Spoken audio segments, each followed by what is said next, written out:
Texas Senator Ted Cruz, as we remember, was the first senator to object to certifying the results in 2020 for Arizona. He was also in the building on January 6th when rioters stormed inside and lawmakers were forced into hiding. Here's part of our exchange when we asked him that question last night.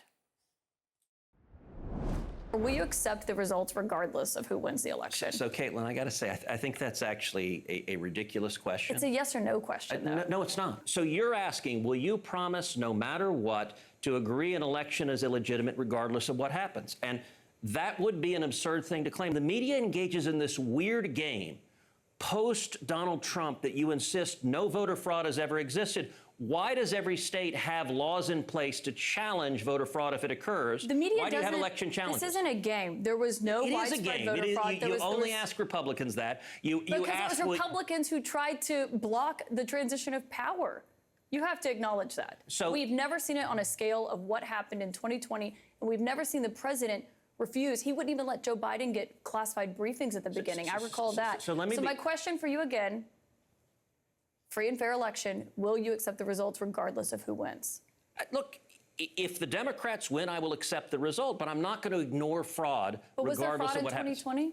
Of course there was fraud in 2020. No, there wasn't, and you still objected. As has been made clear, there was no material fraud that would have altered the outcome of the 2020 election. Trump's own Department of Homeland Security said that the 2020 vote was one of the most secure in history. Dozens of lawsuits contesting the election were dismissed and dropped because of a lack of evidence or a lack of standing by courts across the country. Trump's own Attorney General, Bill Barr, someone who has said that despite everything that happened, he is still voting for Donald Trump this November, described it as playing a game of whack-a-mole to run down the avalanche of false claims of fraud that were coming into the Justice Department. Senator Ted Cruz, of course, is aware of all of that, and he's also deeply familiar with Trump's false claims about losing elections. In 2016, 8 years ago, Trump actually accused Cruz of stealing the Iowa caucuses that he won. Donald finds it very hard to lose. Donald Trump guaranteed a victory in Iowa, and then he lost. And he doesn't like that. What Donald does when he loses is he blames everybody else. It's never Donald's fault. It's always somebody else's fault. It's pretty remarkable to see that, of course, Cruz not embracing Trump's claims of fraud then. My lead political sources tonight are both CNN political commentators, former Obama administration official Van Jones, and also the former Republican Lieutenant Governor of Georgia, Jeff Duncan, who I should note was among those pressured by Trump and his allies to change the 2020 results. And Jeff, just given that, have you ever, what I'm kind of struck by is that it is such a simple and straightforward question that so many Republicans have a difficulty answering these days. It was so painful to sit here and listen to all those audio clips of just everybody tying themselves in pretzels. I mean, I flipped the script back on Ted Cruz and say, just spend that hot air that you just spent trying to twist around and actually lay out some proof. I mean, we're almost 4 years into this, and there's not 1 ounce or shred of proof that anything happened other than a fair and legal election in Georgia and everywhere else in the country.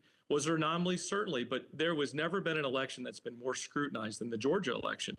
And look, this is painful to watch. It takes you back to your high school days where somebody wants to be in the cool kids club so bad they will do and say anything that eventually they look back and say that was a huge mistake. It's not an if, it's when Republicans will recognize Donald Trump as the biggest stain on our party's history. Van, do you think that'll happen, that it is not an if but a when of Republicans regretting how they answered that question? Well, in the fullness of time, I hope so, mainly because the thing that strikes me about Ted Cruz is those are not the answers of a patriot. A patriot defends the integrity of American institutions, American democracy. It's geopolitical adversaries that want people to not believe that America is a fair place, to not believe in our institutions.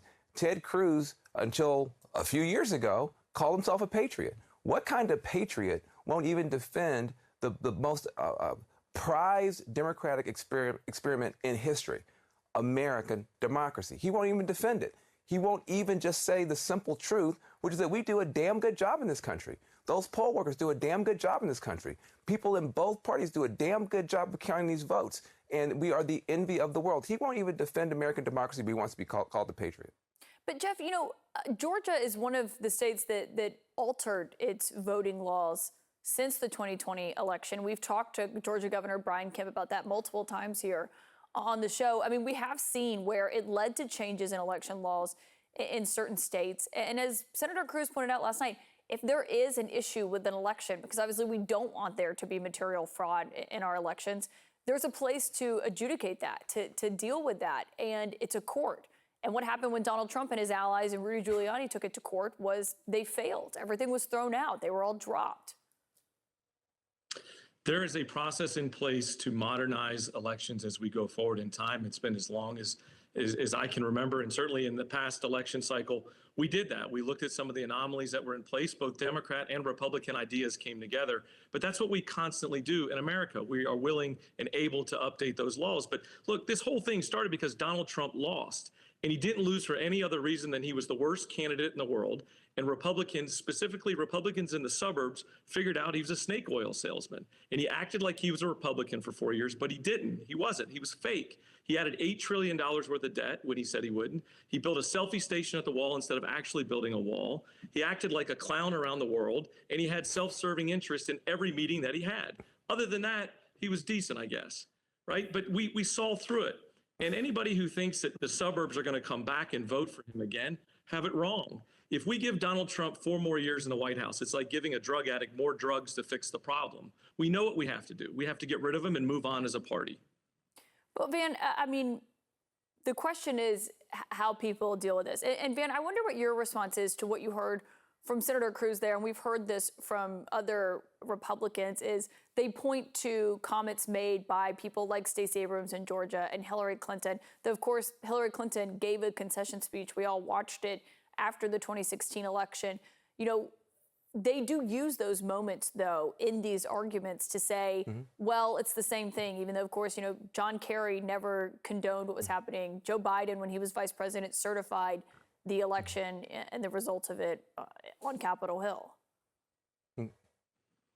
Well, I mean, you can cherry pick unfortunate comments from anybody, Hillary Clinton or anybody else. Nobody's perfect. But the question is, when it's all said and done, do you do the thing that we've always done? You give your concession speech, you shake hands. Look, we want our kids, after the end of the basketball game, after the end of Little League, they line up, they shake hands, they appreciate each other. They come back the next Sunday, the next Saturday, they try and do it again. They try and do better.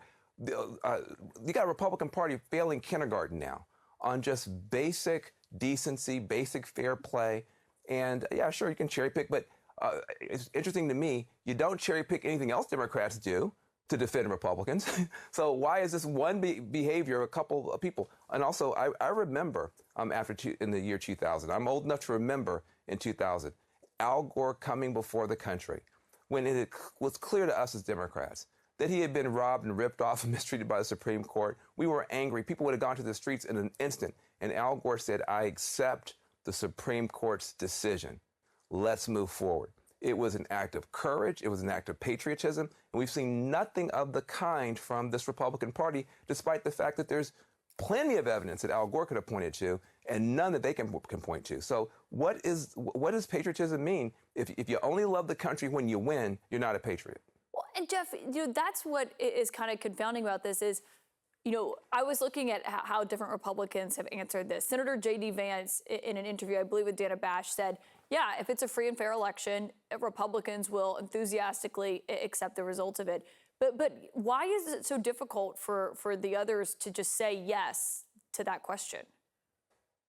Well, because they're addicted to the hot burning spotlight that follows Donald Trump. And they, have spent their life trying to chase that spotlight for themselves. But they realize if they want to stay in it, they got to get close to Donald Trump. And so that's just more important to them than doing the right thing. This is crazy to watch these individuals twist themselves into pretzels. And that's really what has led me. If we're going to see a GOP 2.0, if we're going to see a Republican Party get back on its feet, it's not going to include Donald Trump. And we've got to beat him right here in his tracks and move on. That's the reason why, supporting Joe Biden as a lifelong Republican who plans to continue to be a Republican is supporting Joe Biden not because I agree with his policies, but because he's going to give us a chance to move on past Donald Trump. No matter who wins in this election, if you're a hardcore Republican like I am, who's not angry, just conservative, you lose either way. Either Joe Biden wins or Donald Trump wins. Either way, we don't get our voices heard through our policies.